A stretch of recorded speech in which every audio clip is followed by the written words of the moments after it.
მაინტერესებს ნიუ-იორკთან მიმართებაში როგორ ხარ და ზოგადად ბაქტერიებთან მიმართებაში როგორ ხარ? მე ზოგადად ძალიან მარტივად ვცივდები. მე მაქვს შენთვის ძალიან კარგი რაღაც. რა? აი ნიუ-იორკი.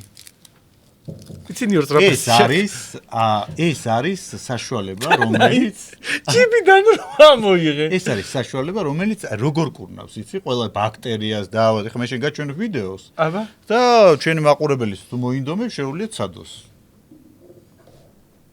ნიუ-იორკ ჩავიდე. სად ჩავიდებო? რა მოხდება თუ უკანალში ნიუ-იორკ ჩავიდებთ? საუკეთესო ხალხური საშუალება. უკანალი ან ტრაქში? მეგობრებო, უამრავ ადამიანს გააჩნია ორგანიზმში პარაზიტები. და როდესაც ჩვენ ანუსში ნახე, ესე იგი, ერთი ცალი კბილი უნდა ანუსში გაიკეთო და 99% შენ ბაქტერიებს მოკლავს და ჯამთელიც იქნება. რა შევარდი შიგნით ვეღარ გაიღო. მაშინ დაფი გაიკეთე.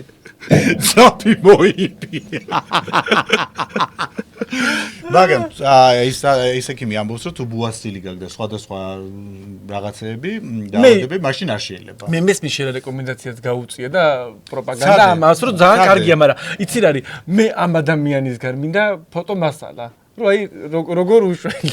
თავის თავზე რო გამოხდო. ხო, აი მარტო რო ყვება მე როგორ დავიჯერო. რავი, თუ გვიყურებთ რეკლამას რო ვაკეთებთ ხოლმე თან თუ ჩვენ გადაცემას ნახავს, რავი, ცადეთ აბა თქვენ თავზე და მე ვიდეო მასალით აგვიტვირთეთ, რომ ჩვენც ვნახოთ. რა უნდა გიტვირთოს ანუსი? ნიუ-იორკი რო შეაკ საჭდომში ანუსში. ნიუ-იორკი და დიბასი აქ მომედად.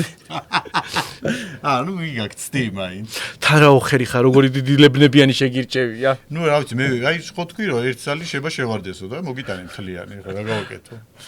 ანუ ცდი. არა ბიჭო, რა ცდი. კარგი, მას ჩვენ მაყურებელს უთხრათ, ვინც ცდის ამას, იმიტომ რომ ექიმი საუბრობს, ვიდეოშიც ნახეთ. მე გაგვიზიარეთ, რამდენად კარგად მოქმედებს და საერთოდ დაამარცხეთ თუ არა ეს ბაქტერიები.